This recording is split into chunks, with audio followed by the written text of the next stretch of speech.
misi pertama. Misi yang kedua adalah bagaimana pelaku menghindari proses hukum, menghindari pertanggungjawaban pidana, menghindari di penjara dalam bahasa sederhana. Caranya bagaimana? Justru bagaimana kemudian si pelaku ini melakukan kalkulasi terhadap resiko, termasuk dengan menjauhkan dirinya dari lokasi di mana kemungkinan dia akan bisa diidentifikasi oleh penegak hukum. Dengan adanya misi kedua semacam itu, maka sekali lagi kalau kita asumsikan pelaku adalah orang yang waras, hitungan di atas kertas, kelaziman atau normalnya adalah pelaku tidak akan kembali ke TKP atau tempat di mana dia melakukan aksi kejahatan tersebut. Jadi kalau kemudian ada seorang pelaku kejahatan yang kembali ke lokasi kejahatan di mana dia melakukan itu, maka ya sudah barang tentu perlu diperiksa secara spesifik ya untuk memastikan apa gerangan yang melatar belakangi dia melakukan perbuatan semacam itu. Termasuk kemungkinan adakah proses berpikir yang di luar kelaziman, di luar kewarasan, di luar kewajaran perilaku kejahatan pada umumnya.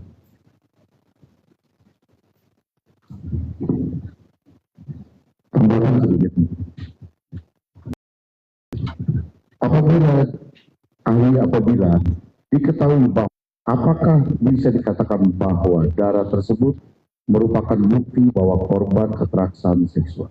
Pertanyaan tidak bisa saya jawab majelis karena itu berada di luar psikologi ya, ahli di psikologi, bukan kedokteran.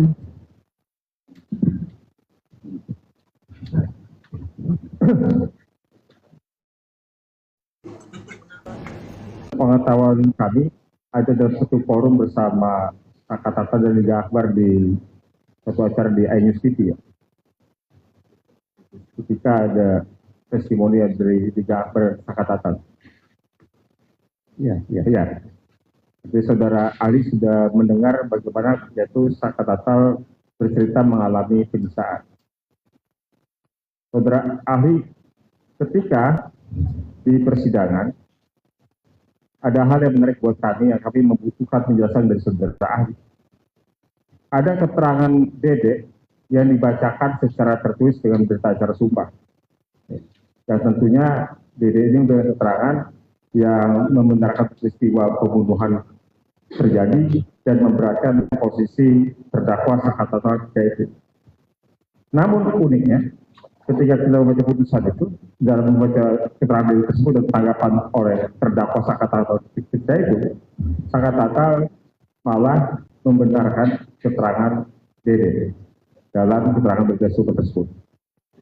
Hal yang juga unik saudara ahli dalam putusan tersebut dalam perkara Sakatata. Sakatata diperiksa lebih dahulu sebagai terdakwa sebelum saksi Adecat diperiksa. Jadi pemeriksaan terdakwa lebih dahulu dilakukan. Diingatkan kembali, waktu itu kan perkara anak ya. Jadi penyebutannya bukan terdakwa tapi anak. Ya, anak Sakatata. Ya. Anak Sakatata diperiksa lebih dahulu sebelum yang kemudian dilanjutkan oleh pemeriksaan saksi Adecat. Nah, ketika pemeriksaan saksi Adecat yang sebenarnya itu adalah dimaksudnya saksi meringankan.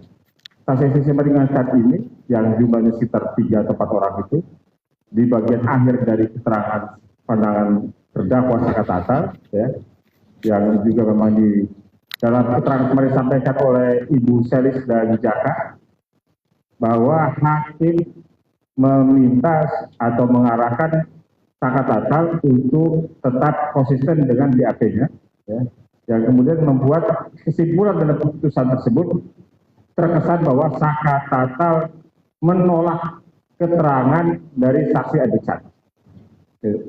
Jadi ada saksi Adecat dalam sejarah ditolak, mungkin pada kasus atau putusan pada perkara Sakatata itu. Dari dua hal yang disampaikan tersebut, saudara ahli, dapatkah saudara ahli menjelaskan, menganalisis situasi apa yang membuat dua hal tersebut terjadi? Satu, saksi yang memberatkan dibenarkan oleh Sakatata, tetapi sisi lain saksi yang meringankan malah ditanggapi dengan kesan penolakan. Silakan saudara ahli. Sebelum memberikan jawaban, saya izin bertanya terlebih dahulu majelis. Terkait dengan keterangan saksi yang disebut oleh saudara penasihat hukum, itu harus saya asumsikan sebagai keterangan yang sebenar-benarnya atau keterangan yang palsu? karena akan berbeda elaborasi. Yang kita baca hanya sudah putusan saudara ahli bahwa keterangan dari BAP, dari saudara Dede Riswanto dibacakan dengan atas dasar berita acara sumpah. Kalau soal apakah itu benar atau tidak, kami tidak mengetahui. Pertama, berarti saya harus memberikan jawaban majelis dengan dua asumsi. Pertama, asumsi bahwa keterangan yang disampaikan oleh saksi adalah benar adanya sesuai dengan fakta. Sementara jawaban yang kedua berangkat dari asumsi bahwa keterangan tersebut yang disampaikan tersebut adalah keterangan yang tidak sesuai dengan fakta alias keterangan palsu atau diistilahkan sebagai false statement. Saya mulai dari asumsi yang pertama terlebih dahulu bahwa keterangan yang disampaikan oleh saksi adalah sesuai fakta, adalah benar adanya alias true confession. Pertanyaannya, tolong saya dikoreksi sekiranya saya salah dalam memahami. Apa yang melatar belakangi seorang anak justru membenarkan atau mengiyakan keterangan yang sebenarnya justru memberatkan diri? Dan apa pula penjelasan kenapa seorang anak memberikan atau menyangkal atau menyanggah keterangan yang justru meringankan diri? Ya. Majelis, dalam proses persidangan, termasuk seorang terdakwa atau anak, sesungguhnya berpikir dengan kerangka atribusi. Atribusi adalah istilah dalam psikologi forensik untuk menjelaskan tentang pihak mana sesungguhnya yang harus bertanggung jawab atas perbuatan pidana tertentu. Ada dua jenis atribusi, yaitu atribusi internal dan atribusi eksternal. Atribusi internal bermakna bahwa pertanggungjawaban atas sebuah perbuatan pidana berada pada diri individu yang bersangkutan. Atribusi internal.